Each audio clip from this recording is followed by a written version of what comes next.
এটাই আল্লাহ কোরআনে বললেন সূরাতুল বাকারার 183 নম্বর আয়াত, ইয়া আইয়ুহাল্লাযীনা আমানু কুতিবা আলাইকুমুস সিয়াম কামা কুতিবা আলাল্লাযীনা মিন ক্বাবলিকুম লাআল্লাকুম তাত্তাকুন। আল্লাহু আকবার বলেন। আল্লাহ বললেন, হে মুমিনগণ, তোমাদের উপর রমজানের রোজা আমি আল্লাহ ফরজ করলাম, যেমনিভাবে তোমাদের পূর্ববর্তীদের উপর রোজা ফরজ করেছিলাম। রোজা ফরজ, কোনো ছাড় নাই। কতদিন? আল্লাহ তাআলা এর পরের আয়াতে বললেন আইয়ামাম মাদুদা, অল্প কয়েকদিন, মাত্র 1 মাস। সুবহানাল্লাহ বলেন। ইতিমধ্যেই সারা বিশ্বে মুসলমানদের অন্তরে একটা খুশি, আনন্দ, ঠিক না? পড়েন আলহামদুলিল্লাহ। সারা পৃথিবীর মুসলমান ইতিমধ্যেই রমজানের প্রস্তুতি নিতে শুরু করেছে। মানুষের প্রস্তুতি এক একজনের এক এক রকম। রমজানের প্রস্তুতিটা, যারা ঈমানদার মুত্তাকি ব্যক্তি, যারা পরহেজগার, তারা রমজানের প্রস্তুতি কিভাবে নেয়? যখনই রমজান আসে, রোজার আগে সকল কাজ, ব্যস্ততা এগুলো ঘুটিয়ে নিয়ে আসে, ব্যবসা বাণিজ্য ঘুটিয়ে নিয়ে আসে। তারপরে ঋণ থাকলে, লেনদেন থাকলে এগুলো পরিশোধ করে দেয়। তারপরে অর্থাৎ যাকাত থাকলে যাকাত আদায় করে দেয়। পাক সাফ হয়ে তারা প্রস্তুতি নেয়, মাহে রমজান আসবে আর ইবাদত শুরু হয়ে যাবে, ঠিক কিনা বলেন? আবার এক শ্রেণীর মানুষ আছে আমাদের সমাজে, বিশেষ করে যারা রাজনীতিবিদ, তারা রমজানের প্রস্তুতি কিভাবে নেয়? যখন রমজান আসে, বিভিন্ন বড় বড় ব্যানার তৈরি করে, ওইখানে লেখা থাকে খুশ আমদেদ মাহে রমজান, হ্যাঁ, আহলান সাহলান মাহে রমজান। ব্যানারে লেখে একটা মিছিল বাইর করে, ছোট্ট একটা মিছিল, মনে করে রমজানের প্রস্তুতি হয়ে গেছে। আবার যারা ব্যবসায়ী, তারা তো রমজানের প্রস্তুতি নেয় 3-4 মাস, 5 মাস, 6 মাস আগের থেকে। ব্যবসার বিভিন্ন পণ্য এগুলো তারা মজুতদারি করে, কি করে? স্টক করে, গোদামজাত করে। রমজান আসলেই পণ্যের দাম বেড়ে যায়, ঠিক কিনা বলেন? আবার যারা ভোক্তা, সাধারণ শ্রেণীর মানুষ আমরা, তারা কি করে? এক শ্রেণীর মানুষ আছে, রকমারি ইফতার, রকমারি খাবার রমজান আসলে এগুলো তৈরি করে, ঠিক না? আসলে কি এগুলোর জন্যই কি রমজান? রমজান মাস হলো রমজান থেকে রমজান, অর্থ হলো ঝলসে দেওয়া, পুড়িয়ে সারখার করে দেওয়া। কি সারখার করবে? সাধক যিনি রমজান এর রোজা রাখবে, রোজাগুলো তার পাপ, পঙ্কিলতা, অন্যায়, অপরাধগুলোকে জ্বালিয়ে পুড়িয়ে সারখার করে তাকে পাক সাফ করে দেয়। পড়েন সুবহানাল্লাহ। রমজান আসলেই পণ্যের দাম বেড়ে যায়, তেল, চিনি, বিভিন্ন সবজি। যারা রমজানকে উদ্দেশ্য করে পণ্য স্টক করে, কৃত্রিম ক্রাইসিস তৈরি করে পণ্যের দাম বাড়ায়, তাদের ব্যাপারে বিশ্বনবী বললেন বুখারীর বর্ণনায়, মান ইহতাকারা ফাহুয়া খাতিউন, তারা হলো অপরাধী, তারা পাপী, তারা আসামি, তারা হলো পাপিষ্ট। আবার আরেক বর্ণনায় পাওয়া যায়, বিশ্বনবী বললেন যারা কৃত্রিম ক্রাইসিস তৈরি করে পণ্য গোদামজাত করে, বিশ্বনবী বললেন 40 দিন পর্যন্ত তাদের ইবাদত কবুল হবে না। নাউজুবিল্লাহ। আরো জোরে বলেন নাউজুবিল্লাহ। কৃত্রিম ক্রাইসিস যারা তৈরি করে পণ্যের দাম বাড়ায়, বিশ্বনবী বলেন মান ইহতাকারা ফাহুয়া খাতিউ, সে হলো অপরাধী, সে পাপী, সে আসামি, সে হলো কবিরা গুনাহকারী। আল্লাহ তাআলা তাদেরকে হেদায়েত দান করুন, পড়েন আমিন। সিয়াম, সওম, রমাজান তিনটাই আরবি শব্দ, অর্থ হলো বিরত থাকা। আর আমরা যে বলি রোজা, রোজা কি বলেন? এই রোজাটা এটা কিন্তু আরবি শব্দ না, আবার এটা উর্দু শব্দও না, এটা বাংলা শব্দও না, এটা হলো ফার্সি শব্দ। কি শব্দ? ফার্সি। ফার্সি শব্দ, এটা বাংলাতে ব্যবহার হয়, অর্থ হলো বিরত থাকা। সকাল সুবহে সাদিক থেকে নিয়ে একদম মাগরিবের নামাজের আজান পর্যন্ত, সূর্য অস্ত পর্যন্ত পানাহার, স্ত্রী সহবাস থেকে বিরত থাকাকে বলা হয় রোজা। করেন সুবহানাল্লাহি ওয়া বিহামদিহি। এটাই আল্লাহ কোরআনে বললেন সূরাতুল বাকারার 183 নম্বর আয়াত, ইয়া আইয়ুহাল্লাযীনা আমানু কুতিবা আলাইকুমুস সিয়াম কামা কুতিবা আলাল্লাযীনা মিন ক্বাবলিকুম লাআল্লাকুম তাত্তাকুন। আল্লাহু আকবার বলেন। আল্লাহ বললেন, হে মুমিনগণ, তোমাদের উপর রমাজানের রোজা আমি আল্লাহ ফরজ করলাম, যেমনিভাবে তোমাদের পূর্ববর্তীদের উপর রোজা ফরজ করেছিলাম। রোজা ফরজ, কোনো ছাড় নাই। কতদিন? আল্লাহ তাআলা এর পরের আয়াতে বললেন আইয়ামাম মাদুদাত, অল্প কয়েকদিন, মাত্র 1 মাস। সুবহানাল্লাহ পড়েন। কয় মাস? 1 মাস। মাহে রমাজান কখনো 29টি হয়, কখনো 30টি হয়, ঠিক না? এরপরে আল্লাহ বললেন ফামান কানা মিনকুম মারিদান আও আলা সাফারিন ফাইদ্দাতুম মিন আইয়ামিন উখর। তোমাদের মধ্যে থেকে যারা ফামান কানা মিনকুম মারিদ, অসুস্থ অথবা সফরে আছে। এখন কেমন অসুস্থ? একজনের জ্বর আসলো, ঠান্ডা কাশ, সেও অসুস্থ, ঠিক না? আবার একজনের অপারেশনের রোগী, হাসপাতালের বেডে শুয়ে আছে, সেও অসুস্থ। এই দুই অসুস্থ কি সমান? দুইটা কি সমান? এই ঠান্ডা, জ্বর, কাশ, পাতলা পায়খানা হইলে স্বাভাবিকভাবে যে অসুস্থ, এই অসুস্থ হলে রোজা মাফ নাই, রোজা রাখতেই হবে। কঠিন অসুস্থর কথা বোঝানো হয়েছে। এই আয়াতের ব্যাখ্যায় তাফসীর ইবনে কাসিরে লেখেন যে কেমন অসুস্থ? 3 প্রকার অসুস্থ ব্যক্তির জন্য রমাজানের রোজা ছাড় আছে। কি আছে?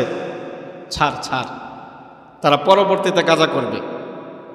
এক প্রকার হলো এমন অসুস্থ যে ডাক্তার বলছে সে আর সুস্থ হবে না, এরকম রোগী আছে না? অনেক বার্ধক্য, অনেক অসুস্থ, বহুদিন ধরে বিছানায় পড়ে আছে, সুস্থ হবে বলে মনে হয় না, এরকম রোগী কিন্তু আছে না নাই? এই রোগী সে রোজা রাখবে না, না রেখে রোজার ফিদিয়া দেবে। আবার দেখা যায় এমন বার্ধক্য, বয়স্ক, বয়সের বারে কুজু হয়ে গেছে, এরকম বয়স্ক মানুষ আছে না? তাদের জন্য রোজা মাফ, তারা রোজার পরিবর্তে ফিদিয়া দিবে। কি দিবে? ফিদিয়া। আরেক প্রকার অসুস্থ হলো আপনার প্রেগন্যান্সি, যে মহিলা আছে যাদের পেটে বাচ্চা আছে, এই প্রেগন্যান্সি অবস্থায় যদি বাচ্চার জীবন নাশের আশঙ্কা হয়, তাহলে ওই সমস্ত মারা রোজা রাখবে না। তারা রোজা না রেখে তারা কি করবে? রোজা ভেঙে ফেলবে, পরবর্তীতে রোজা কাজা করবে। আরেক প্রকার মহিলা হলো যাদের কোলে শিশু আছে, ছোট্ট শিশু, বুকের দুধ খায়, দুগ্ধ পান করে।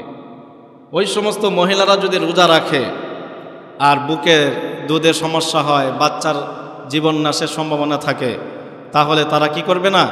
রোজা না রেখে পরবর্তীতে তারা যখন এই বাচ্চা অন্য খাবারে অভ্যস্ত হবে, তখন তারা রোজার কাজা করবে। ঠিক আছে না ইনশাল্লাহ? এই হলো অসুস্থতার ব্যাখ্যা। আর সফরে যদি কেউ থাকে, মোটামুটি 75 মাইল 80 মাইল দূরে যদি কেউ নিজের বাড়ি থেকে সফরে গেছে 1 সপ্তাহ 10 দিনের জন্য, ওই ব্যক্তি চাইলে রোজা না রাখতে পারে, তার জন্য ছাড় আছে। না রেখে সে রোজা ভেঙে ফেলবে, পরবর্তীতে কাজা করতে পারবে। এই ছাড় আল্লাহ তাআলা কোরআনে দিয়েছেন। আল্লাহ বললেন ওয়ামান কানা মিনকুম মারিদান আও আলা সাফারিন ফাইদ্দাতুম মিন আইয়ামিন উখর, তোমাদের মধ্যে থেকে যারা অসুস্থ। কোন অসুস্থ? এই যে তখন যেগুলো বললাম। আও আলা সাফার, অথবা যারা সফরে আছে তাদের জন্য রোজা ছাড় আছে। ফাইদ্দাতুম মিন আইয়ামিন উখর, তারা পরবর্তীতে রোজা আদায় করবে, সাময়িকভাবে ভেঙে দিবে। এটা হলো মাসালা। এখন আমাদের সমাজে দেখা যায় ছেলে মেয়ে বালেগা হয়ে যায়, সাবালক সাবালিকা হয়ে যায়, 14 বছর 15 বছর 16 বছর 17 বছর, মা বাবা আদর করে রোজা রাখতে দেয় না। একটা দুইটা রাখে, তিনটা রাখে, পরে বলে ভেঙে ফেলো, শরীর খারাপ হয়ে যাবে। এটা করা যাবে না। এটা কি করা যাবে না? রোজা বালেগ সাবালক সাবালিকা হয়ে গেলেই রোজা রাখতে হবে, রাখতেই হবে আপনাকে, দ্বিতীয় কোনো রাস্তা খোলা নাই। বিশ্বনবী বললেন, তিরমিজি শরীফের বর্ণনায় 723 নম্বর হাদিস, মান আফতারা ইয়াওমান মিন রমাযানা মিন গায়রি রুখসাতিন ওয়ালা মারাজিন লাম ইয়াকযিহি সাওমুদ দাহরি কুল্লিহি ওয়া ইন সামাহু, কোন ব্যক্তি যদি ইচ্ছাকৃতভাবে একটি রোজা ভেঙে ফেলে, সারা জীবন রোজা রাখলেও ওই একটা রোজার হক আদায় হবে না। নাউজুবিল্লাহ। এজন্য ইচ্ছাকৃতভাবে কখনো একটি রোজা ভাঙবেন না। কষ্ট হলেও রোজাটা রাখার চেষ্টা করুন। বাচ্চাদেরকে উৎসাহ দেন, যাদের বয়স সাবালক সাবালিকা বালেগ হয়ে গেছে তাদেরকে উৎসাহ দেন, রোজা যেন তারা ভেঙে না ফেলে। রোজা ফরজ হওয়ার জন্য 5টি শর্ত। কয়টা শর্ত? সবাই এদিকে তাকান, একটা তাকবীর দেন, লিল্লাহি তাকবীর। সবাই দেয় না, ডানে বামে ওনারা মনে করে হুজুর তাকবীর দিলে মনে হয় গুনাহ হইতে পারে। গুনাহ না সওয়াব? ওই ডান দিকের আপনারা যারা আছেন, গুনাহ না সওয়াব? সওয়াব। বাম দিকের আপনারা বলেন তাকবীর দিলে সওয়াব না গুনাহ? তাহলে দেন না কেন? একটা তাকবীর দিবেন। এই গলাটা দিয়েছেন কে? ওই আল্লাহর শানে গলার আওয়াজ ছেড়ে একটা জোরে তাকবীর দেব, লিল্লাহি তাকবীর।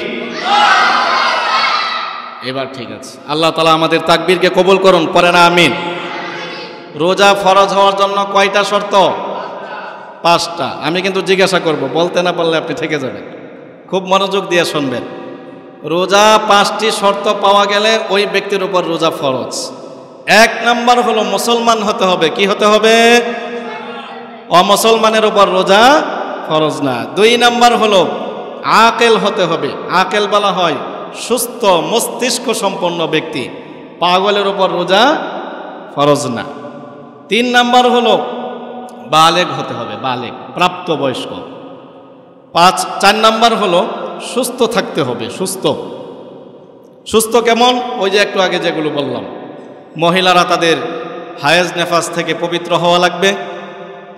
তারপরে কঠিন কোনো অসুস্থ যদি না থাকে, সফরে না থাকে, ওই ব্যক্তি সুস্থ, তার উপরে রোজা ফরজ। এটা হলো 4 নাম্বার। 5 নাম্বার হলো সর্বশেষ যেটা, সেটা হলো মুকিম থাকতে হবে। মুকিম মানে নিজের ঘরে অবস্থান করতে হবে। নিজের ঘরে যদি অবস্থান করে কেউ, ওই ব্যক্তির উপরে রোজা ফরজ। এই মোটামুটি 5টি শর্ত যদি কোনো ব্যক্তির মাঝে পাওয়া যায়, তার উপরে এই রমজানের রোজা ফরজ। আবারও বলছি, 1 নাম্বার হলো মুসলমান হওয়া। কি হওয়া? 2 নাম্বার হলো আকেল, সুস্থ মস্তিষ্ক সম্পন্ন ব্যক্তি হওয়া, পাগলের উপর রোজা ফরজ না। 3 নাম্বার হলো বালেগ হওয়া, প্রাপ্তবয়স্ক। 4 নাম্বার হলো সুস্থ থাকা। 5 নাম্বার হলো মুকিম মানে নিজের বাড়িতে অবস্থান করতে হবে। সফরে থাকলে রোজা ফরজ হয় না। এই 5টি শর্ত পাওয়া গেলে আপনার উপরে রোজা ফরজ। শরীর খারাপ হয়ে যাবে, শরীর ভেঙে যাবে, দুর্বল হয়ে যাবে, এই ভয়ে রোজা ছাড়ার কোনো সিস্টেম নাই। এটাই আল্লাহ কোরআনে বলছেন, সূরাতুল বাকারার 183 নম্বর আয়াত, ইয়া আইয়ুহাল্লাযীনা আমানু কুতিবা আলাইকুমুস সিয়াম কামা কুতিবা আলাল্লাযীনা মিন ক্বাবলিকুম লাআল্লাকুম তাত্তাকুন। আল্লাহু আকবার পড়ে। আল্লাহ বললেন, ও মুমিনগণ, তোমাদের উপর আমি রমজানের রোজা ফরজ করেছি। তোমাদের পূর্ববর্তীদের উপরে রোজা ফরজ ছিল। তোমরা এটা মনে করো না যে তোমরাই শুধু নতুন রোজা রাখো। না, পূর্ববর্তী যত নবী সকলেই রোজা রেখেছেন। সাইয়েদনা আদম আলাইহিস সালাম প্রত্যেক আরবি মাসের 14 তারিখ, 15 তারিখ, 16 তারিখ রোজা রাখতেন, অর্থাৎ এটাকে বলা হয় আইয়ামে বিউজ। আবার সাইয়েদিনা নূহ আলা নবিয়িনা ওয়া আলাইহিস সালাতু ওয়াস সালাম 2 ঈদের দিন ছাড়া সারা বছর রোজা রাখতেন। সুবহানাল্লাহ বলেন।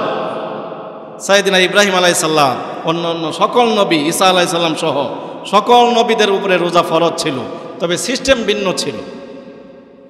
বিশ্বনবী মুহাম্মদ সাল্লাল্লাহু আলাইহি সাল্লামের উপর রমজানের 1 মাসের রোজা ফরজ, বাকি 11 মাসে ইফতার করবে। সুবহানাল্লাহ পড়েন। খুশি না বেজার? যদি 12 মাস রোজা ফরজ করে দিতেন নূহ আলা নবিয়িনা ওয়া আলাইহিস সালাতু ওয়াস সালামের মতো কি অবস্থা হতো? 12 মাসের ভিতরে 1 মাসের রোজা শুধু ফরজ, 11 মাস আপনি খাবেন, আনন্দ করবেন, ফুর্তি করবেন, ইফতার করবেন। সুবহানাল্লাহ পড়েন। আল্লাহ বললেন রোজা কেন ফরজ করলাম? শোনো শোনো, লাআল্লাকুম তাত্তাকুন, যেন তোমরা মুত্তাকি হতে পারো, তোমাদের অন্তরটা পাক সাফ হয়ে তোমাদের অন্তরের ভিতরে যেন আমি আল্লাহর ভয় সৃষ্টি হয়, এই জন্যই আমি তোমাদের উপর রোজা ফরজ করেছি। সুবহানাল্লাহ। বামদি তাকওয়া। তাকওয়া কি জিনিস? তাকওয়া শব্দের শাব্দিক অর্থ হলো বিরত থাকা, পরহেজ করা। কিসের থেকে বিরত থাকবেন? গুনাহ, পাপ, পঙ্কিলতা থেকে বিরত থাকা। পরিভাষায় তাকওয়া বলা হয় আল্লাহর ভয় সদা সর্বদা অন্তরে জাগ্রত রেখে বিশ্বনবী মুহাম্মদ সাল্লাল্লাহু আলাইহি সাল্লামের প্রদর্শিত পথে নিজের জীবনকে পরিচালনা করার নাম হলো তাকওয়া। পড়েন সুবহানাল্লাহ। সাইয়েদিনা উমর রাদিয়াল্লাহু তাআলা আনহু হযরত উবাই ইবনে কাব রাদিয়াল্লাহু তাআলা আনহুকে জিজ্ঞাসা করলেন, মা হুয়া তাকওয়া? তাকওয়া কি জিনিস? ও উবাই ইবনে কাব, তাকওয়া কি জিনিস? সাইয়েদিনা উবাই ইবনে কাব বললেন, আমা সালাকতা তরিকান লা শাওকিন। তাফসীরে কুরতুবীতে ইমাম কুরতুবী রাহমাতুল্লাহি আলাইহি এই আয়াতের ব্যাখ্যায় তাকওয়ার সংজ্ঞা এনেছেন। সুবহানাল্লাহ বলেন। উনি বললেন, আমা সালাকতা তরিকান লা শাওকিন, ও উমর তুমি কি কখনো কাঁটাযুক্ত, কাঁটা ঘেরা, আঁকা বাঁকা মেঠো পথ দিয়ে কখনো পথ অতিক্রম করেছ? উনি বললেন, নাম, হ্যাঁ হ্যাঁ, আমি কাঁটাযুক্ত আঁকা বাঁকা পথ দিয়ে আমি অতিক্রম করেছি। উনি প্রশ্ন করলেন, তখন তুমি কিভাবে গিয়েছ ওই কাঁটা ঘেরা পথ দিয়ে? উনি বললেন, ইজতাহাদতু ওয়া তাসাম্মারতু, আমি খুব সতর্কতার সাথে কাপড় চোপড় ঘুটিয়ে ওই কাঁটা ঘেরা রাস্তা পার হয়ে অতিক্রম করে চলে এসেছি। পড়েন সুবহানাল্লাহ। এবার উবাই ইবনে কাব বললেন, হাযা হুয়া তাকওয়া, এইটার নামই হলো তাকওয়া। সুবহানাল্লাহ। বান্দা, এটার নামই তাকওয়া। সব সময় সতর্ক থাকা যেন আমার থেকে কোনো গুনাহ হয়ে না যায়। আল্লাহ তাআলা আমাদেরকে কবুল করুন। পড়েন আমিন। সাইয়েদিনা উমর রাদিয়াল্লাহু তাআলা আরেকটা ঘটনা ইমাম কুরতুবী রাহমাতুল্লাহি আলাইহি নকল করেছেন ওনার তাফসীরে কুরতুবীতে। একবার হযরত উমর রাদিয়াল্লাহু তাআলা আনহু প্রজা সাধারণের খোঁজ খবর নেওয়ার জন্য বের হলেন। ঘুরতে ঘুরতে ঘুরতে ঘুরতে এক মরুভূমিতে যে উপস্থিত, সেখানে উনি দেখতে পেলেন একটা ছোট্ট বালক, সে বকরির পাল চড়াচ্ছে। উনি যে বকরির পাল, ওই রাখালকে বললেন, ও বালক, আমি একজন মুসাফির, আমার প্রচণ্ড পিপাসা লেগেছে, তুমি আমাকে তোমার ছাগল থেকে একটু দুগ্ধ দহন করে যদি দিতে, তাহলে আমি পান করে তৃষ্ণা নিবারণ করতাম। ছাগল বলল, আমি তো ছাগলের মালিক না, আমি হলাম রাখা। ছাগলের মালিক কেবল ওই দুধ পান করার অনুমতি দিতে পারে, আমি তো দিতে পারি না। এবার উমর রাদিয়াল্লাহু তাআলা আনহু বললেন, ও রাখাল, তুমি এক কাজ করো, কিছু টাকার বিনিময়ে একটা বকরি আমার কাছে বিক্রি করে দাও। বিনিময়ে তুমি তোমার কিছু লাভ হলো, কিছু টাকা পেলে, তোমার মালিকও জানলো না, আমারও তৃষ্ণা নিবারণ হলো। ওই রাখাল তখন যে উত্তরটি দিয়েছিল, ওই উত্তরটা সারা পৃথিবীর কিয়ামত পর্যন্ত যত মানুষ আসবে তাদের সকলের জন্য শিক্ষা। রাখাল বলল, ইয়া হাযা ফাইনাল্লাহ, রাখাল বলল, ইয়া হাযা ফাইনাল্লাহ, ওহে আল্লাহর গোলাম, তাহলে আমার মালিক দেখলো না? ঠিক আছে, যিনি মালিকের মালিক, যিনি সকল রাজাধিরাজ, রাজার রাজা, সকল মালিকের মালিক, ওই আল্লাহ কোথায় গেল? উনি তো দেখতে পাচ্ছেন। সুবহানাল্লাহ ওয়া বিহামদিহি। আমার মালিক দেখে নাই, ঠিক আছে, আমার মালিকেরও তো একজন মালিক আছে না নাই? উনি তো দেখতে পাচ্ছেন, ওনার কাছে আমি কি জবাব দেব? আল্লাহু আকবার। একজন রাখালের ভিতরে কি পরিমাণ তাকওয়া, আল্লাহর ভয় থাকলে সামান্য একটু দুর্নীতি থেকে সে বিরত থাকতে পারে। এটা আজকে আমাদের সমাজের বহু বড় বড় নামি দামি অনেক মুসলমানের অন্তরে এই ভয়টা নাই, ঠিক না বলেন?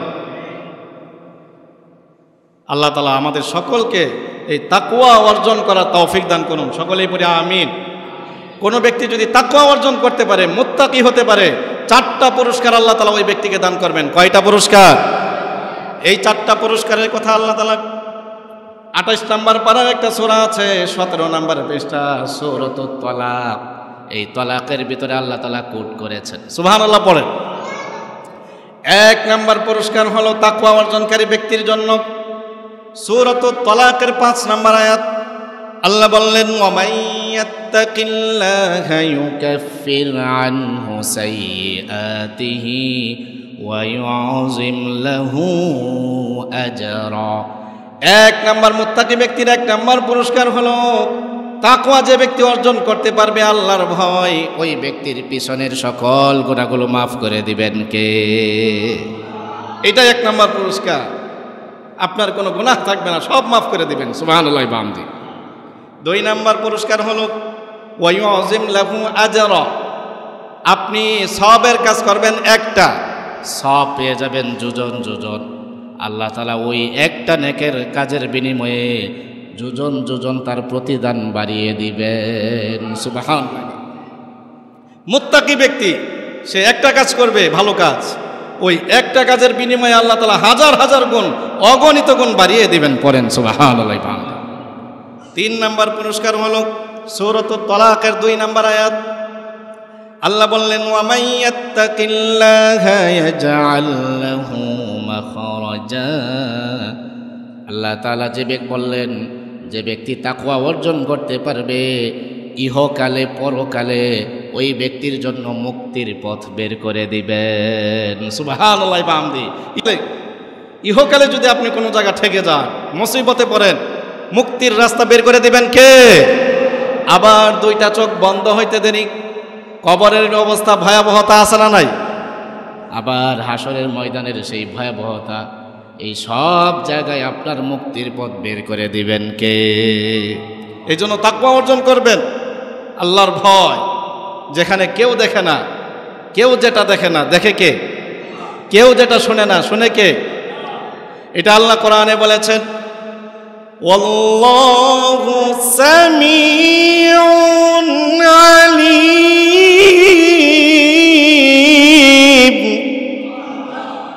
কেউ যেটা শুনে না ওইটাও আমি আল্লাহ শুনি। সুবহানাল্লাহ বামদি বলেন।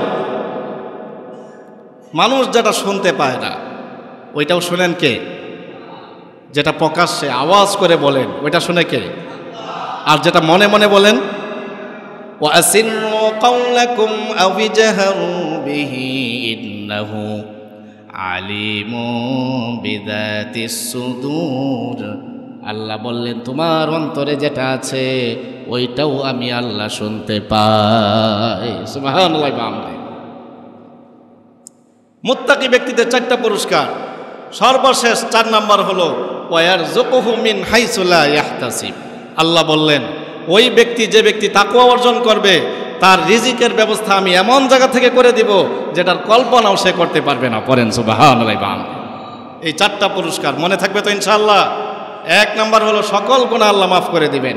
2 নম্বর হলো প্রত্যেকটা নেক আমলের প্রতিদান যোজন যোজন অগণিত গুণ বাড়িয়ে দিবেন। পড়েন সুবহানাল্লাহ। 3 নম্বর হলো ইহকালে পরকালে মুক্তির পথ বের করে দিবেন।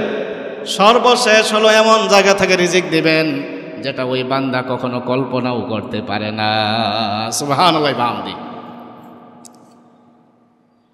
রোজার অনেক গুরুত্ব, অনেক ফজিলত আমরা বুঝতে পারলাম যে রোজার অনেক গুরুত্ব আছে। রোজা আপনাকে রাখতেই হবে। রোজা যদি রাখেন ফজিলত কি? বিশ্বনবী মুহাম্মদ সাল্লাল্লাহু আলাইহি সাল্লাম বলেছেন, বুখারীর বর্ণনায় 1894 নম্বর হাদিস, বিশ্বনবী বললেন, আসিয়ামু জুন্নাতুন। সাইয়েদিনা আবু হুরায়রা রাদিয়াল্লাহু তাআলা আনহু থেকে হাদিসটি বর্ণিত যে রোজা হলো ডাল। কিসের থেকে ডাল? রোজা হলো ডাল স্বরূপ। অর্থাৎ কোনো ব্যক্তি যদি রোজা রাখে আল্লাহর সন্তুষ্টির জন্য, ওই রোজা তাকে এই দুনিয়াতে সকল গুনাহ থেকে হেফাজত করবে। যখনই সে গুনাহ করতে যাবে ওই রোজাটা তার সামনে ডাল হয়ে দাঁড়াবে। পড়েন সুবহানাল্লাহ। দেখবেন রোজাদার ব্যক্তি টিভির দোকানে গেলে টিভি দেখতে চায় না, ঠিক না? রোজাদার ব্যক্তি নাচ গানের অনুষ্ঠানে যেতে চায় না, কারণ সে জানে আমি রোজাদার। পড়েন সুবহানাল্লাহ। আবার এই রোজা মৃত্যুর পরে ওই ব্যক্তির জন্য কবরের ভিতরেও শাস্তি থেকে বাঁচানোর জন্য, আল্লাহর আযাব থেকে বাঁচানোর জন্য এই রোজা ওই ব্যক্তির সামনে ডাল হয়ে দাঁড়াবে। সুবহানাল্লাহ। বলবে, আল্লাহ সে রোজা রেখেছিল, তুমি তাকে শাস্তি দিতে পারো না, তুমি তাকে আযাব দিতে পারো না। সুবহানাল্লাহ বিহামদি। তারপরে বিশ্বনবী বললেন, ওয়াল্লাযী নাফসি বিয়াদিহি লা খালুফু ফামিস সাইমি আতয়াবু ইনদাল্লাহি মিন রিহিল মিসকি। বিশ্বনবী বললেন, আল্লাহর কসম করে বলছি, যেই সত্তার হাতে আমার জীবন, ওই আল্লাহর কসম করে বলছি, রোজাদার ব্যক্তি রোজা রাখার কারণে তার মুখের ভিতরে যেই দুর্গন্ধ সৃষ্টি হয়, ওই দুর্গন্ধটা আল্লাহর কাছে মেশকে আম্বরের সুঘ্রাণের চেয়ে অধিক প্রিয়। সুবহানাল্লাহ বিহামদি। আবার বিশ্বনবী বললেন, বুখারীর বর্ণনায় 1896 নম্বর হাদিস, বিশ্বনবী বললেন, যারা রোজা রাখবে দুনিয়াতে থাকতে, বিশ্বনবী বললেন, ইন্না ফিল জান্নাতি বাবান, জান্নাতের একটা দরজা আছে, ইউকালু লাহু আর-রায়্যান। জান্নাতের ওই 8টা দরজার ভিতরে একটা দরজার নাম হলো আর-রায়্যান। ইয়াদখুলু মিনহু সাইমুন, ওই দরজা দিয়ে কেবল রোজাদার ব্যক্তিরাই প্রবেশ করবে। লা ইয়াদখুলু মিনহু আহাদুন গায়রুহুম, রোজাদার ছাড়া আর কেউ প্রবেশ করতে পারবে না। সুবহানাল্লাহ বিহামদি। রায়্যান, রায়্যান নামক দরজা দিয়ে কেবল রোজাদার ব্যক্তিরাই প্রবেশ করবে, আর কেউ প্রবেশ করতে পারবে না। সুবহানাল্লাহ বিহামদি। এটা হলো রোজাদারদের সম্মান, রোজাদারদের ইজ্জত, রোজাদারদের জন্য আল্লাহ তাআলা এই পুরস্কার রেখে দিয়েছেন। পড়েন সুবহানাল্লাহ বিহামদি। আবার বিশ্বনবী বললেন, মুসলিম শরীফের 2385 নম্বর হাদিস, বিশ্বনবী বললেন, ইযা জাআ রমাযানু ফুতিহাত আবওয়াবুল জান্নাহ। বিশ্বনবী বললেন, যখনই রমাজান আসে আল্লাহ তাআলা জান্নাতের দরজাসমূহ খুলে দেন। সুবহানাল্লাহ বিহামদি। ওয়া গুল্লিকাত আবওয়াবুন নার, জাহান্নামের দরজাসমূহ বন্ধ করে দেন। সুবহানাল্লাহ বিহামদি। ওয়া সুফিদাতিশ শায়াতিন, আর শয়তানদেরকে আল্লাহ তাআলা শিকলবদ্ধ করে, জিনজিরাবদ্ধ করে তাদেরকে বেঁধে রাখেন এই রমাজানে। পড়েন সুবহানাল্লাহ বিহামদি। এই জন্য আমরা রোজা রাখবো তো ইনশাআল্লাহ? সকলেই রাখতে রাজি আছে ইনশাআল্লাহ? বলেন সবাই। তারাবির নামাজ রমাজানে আছে না নাই? তারাবির নামাজ পড়লে সব না গুনাহ? সব না গুনাহ? প্রতি অক্ষরের বিনিময়ে 10টি নেকি, আবার ওই 10 নেকিকে 70 গুণ। আবার বিশ্বনবী বললেন যে 700 গুণ পর্যন্ত বাড়িয়ে দেওয়া হয়। তবে as-সাওমু লি ওয়া আনা আজজি বিহি, বিশ্বনবী বলেন 700 গুণ পর্যন্তই শুধু সীমাবদ্ধ না, আমি আল্লাহ চাইলে এই রোজার প্রতিদান যে কি পরিমাণ বাড়াবো এটা তোমরা কল্পনাও করতে পারবে না। করেন সুবহানাল্লাহ।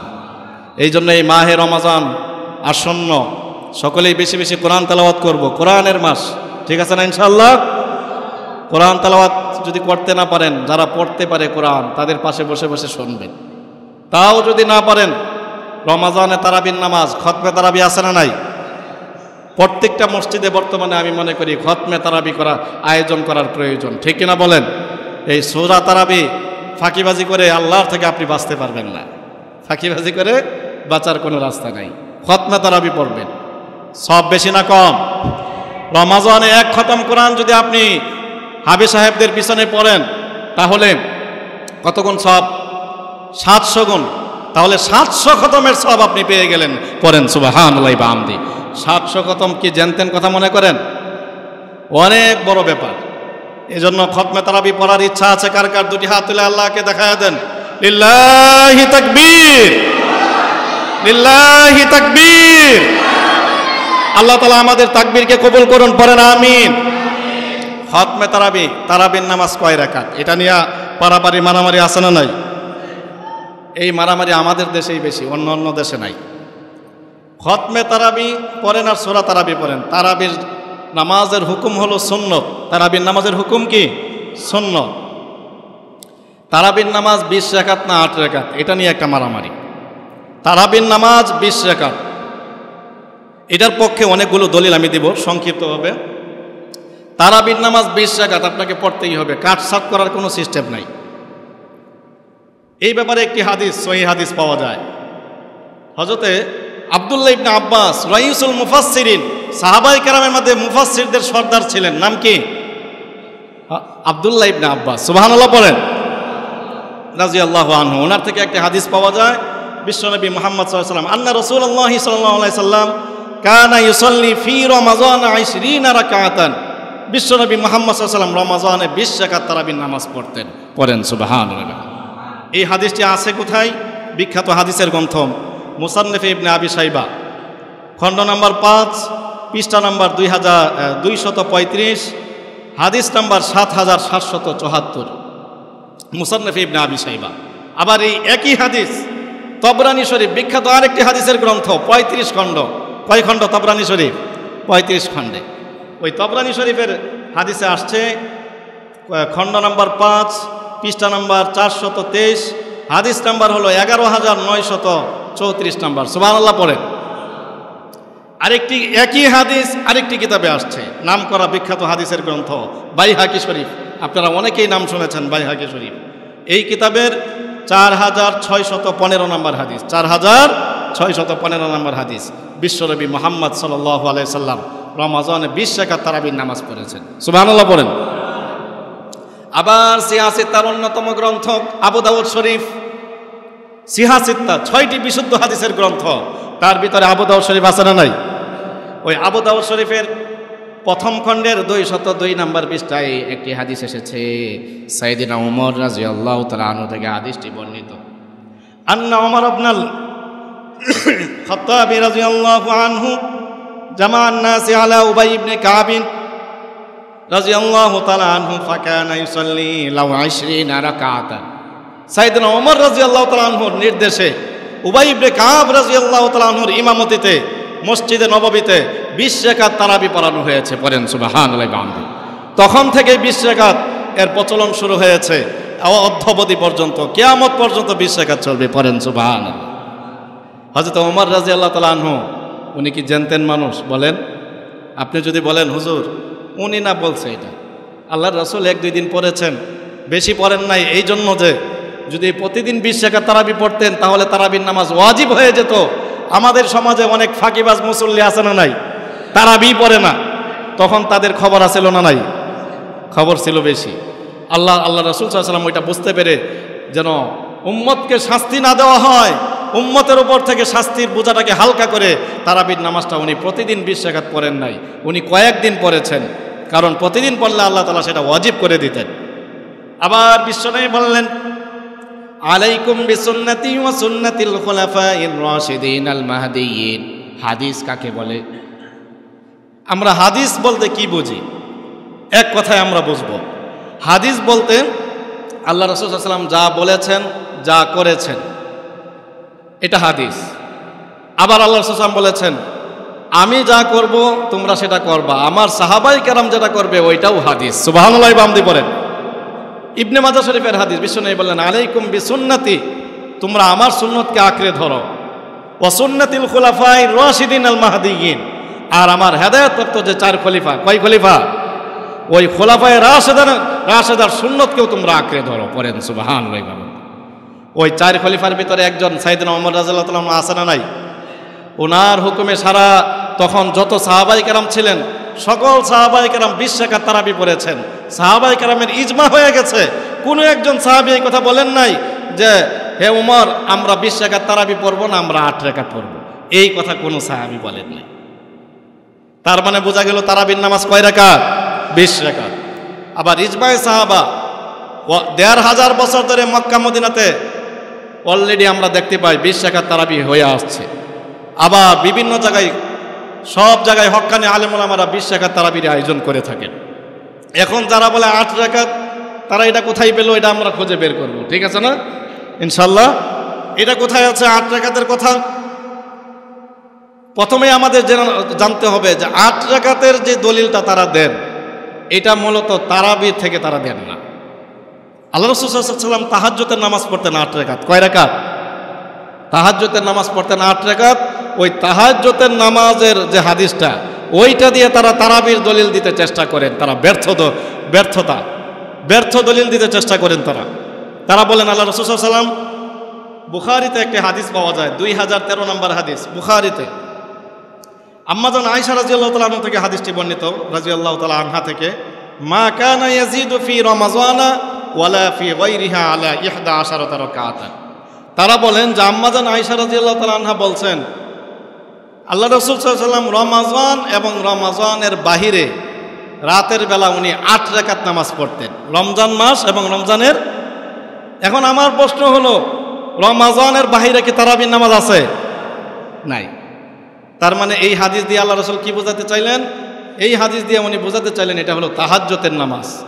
তাহাজ্জুদের নামাজের হাদিস দিয়া তারাবির নামাজের দলিল দেওয়া কেমন যেন কামারের দোকানে চুল কাটতে যাওয়ার মতো, ঠিক কিনা বলেন?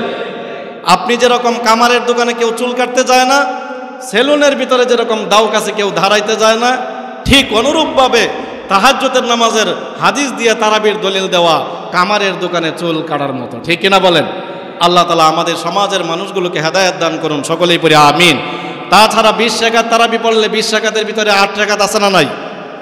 এটার ভিতরে 8 রাকাত আছে। আর আপনি যদি 8 রাকাত পড়েন, 8-এর ভিতর তো 20 নাই, আছে 20 আছে। 20 রাকাত তারাবি পড়লে 8 রাকাতও হয়ে গেল, 20 রাকাতও হয়ে গেল, আবার সবও বেশি পেয়ে গেলেন। পড়েন সুবহানাল্লাহ বিহামদি। আমাদের এই রসুলবাগ আল মদিনা কেন্দ্রীয় জামি মসজিদে খতমে তারাবি অনুষ্ঠিত হবে ইনশাআল্লাহ। আমি তো ইনশাআল্লাহ আছি, আমার সাথে আমাদের যে মুয়াজ্জিন সাহেব, উনিও হাফেজে কোরআন, চমৎকার। আমরা দুইজনেই ইমাম মুয়াজ্জিন সাহেব তারাবি পড়াবো ইনশাআল্লাহ। ইনশাআল্লাহ পড়েন। এর আগের রমাজানে আপনারা বাহির থেকে হাফেজ সাহেব নিয়েছেন, ঠিক কি না? এখন আপনারা হাফেজ সাহেব, ইমাম মুয়াজ্জিন, খতিব সাহেব নিয়েছেন, এখন ওনারাই পড়াবে ইনশাআল্লাহ। পড়েন। আল্লাহ তাআলা আমাদের সকলকে খতমে তারাবি পড়ার জামাতের সাথে আদায় করার তৌফিক দান করুন, সকলেই পড়ি আমিন। ওয়া আখিরু দাওয়ানা আনিল হামদুলিল্লাহি রাব্বিল আলামিন।